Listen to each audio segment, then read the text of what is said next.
अस्सलाम वालेकुम। Welcome to maths by आमना।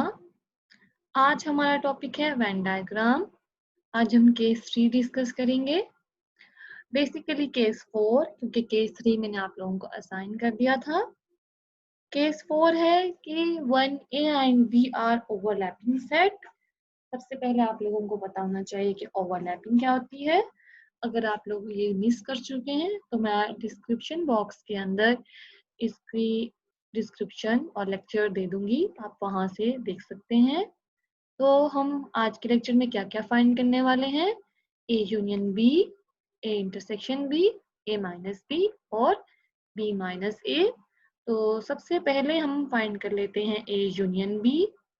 इसके लिए मैं एक रेक्टेंगुलर रीजन ले लूंगी जो कि मेरा यूनिवर्सल सेट यू होगा, और इसके अंदर मैं दो सेट ए और बी ले लूंगी।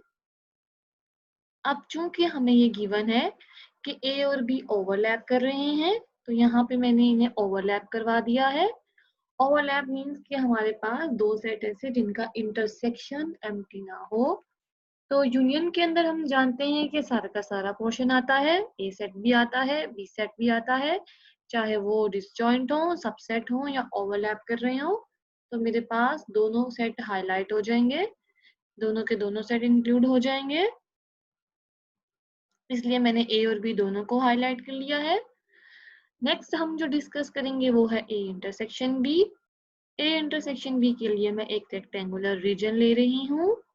इस रेक्टेंगुलर रीजन को मैं यूनिवर्सल सेट यू कह रही हूँ। इसमें मैंने अगेन दो सेट ले लिए, एक सेट ए और एक सेट बी। क्योंकि मेरे ए और बी सेट ओवरलैप कर रहे हैं, तो मैं इनको ओवरलैपिंग मैंने यहाँ पे शो करवा दी है। इंटरसेक्शन के अंदर हमारे पास कॉमन पार्ट आता है, तो यहाँ पे मेरे पास इस सारे के अंदर ये वाला पोर्शन हाईलाइट हो जाएगा जो कि ओवरलैप हो रहा है। तो यहाँ पे हम इसको हाईलाइट कर लेते हैं जो कि ओवरलैप हो रहा है। नेक्स्ट हमने इसकी सबट्रैक्शन निकाल ली है, ए minus B. A minus B के लिए मैं एक रेक्टेंगुलर रीजन यू ले लूंगी जिसे मैं अपना यूनिवर्सल सेट कहती हूँ, और इसके अंदर मैं अपना एक सेट ए ले लूंगी, एक सेट बी ले लूंगी। क्योंकि मेरे ए और बी सेट ओवरलैप कर रहे हैं, तो मैंने इनकी ओवरलैपिंग यहाँ शो कर दी है। सब्ट्रैक्शन के अंदर हमें पता है कि जो बी वाला पोर्शन है वो इंक्लूड नहीं होगा, तो बी का कुछ सेट का पार्ट ए में आ रहा है वो इंक्लूड नहीं होगा। तो उसको निकाल कर ए सेट को हाईलाइट कर लेते हैं जो कि हमारा आंसर होगा। इस तरह से मैंने हाईलाइट कर लिया। अब मुझे बी माइनस ए निकालना है। बी माइनस ए के लिए भी एक रेक्टेंगुलर रीजन लेना होगा जो कि यूनिवर्सल सेट यू होगा। इसके अंदर एक सेट ए होगा, एक सेट बी होगा। क्योंकि मेरा ए और बी सेट ओवरलैप कर रहे हैं, तो इनकी ओवरलैपिंग मैंने यहाँ शो कर दी।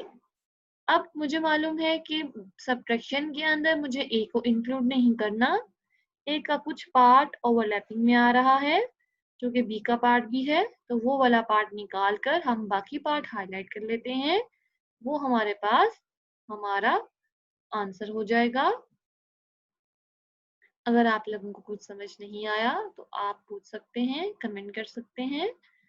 Thanks for watching.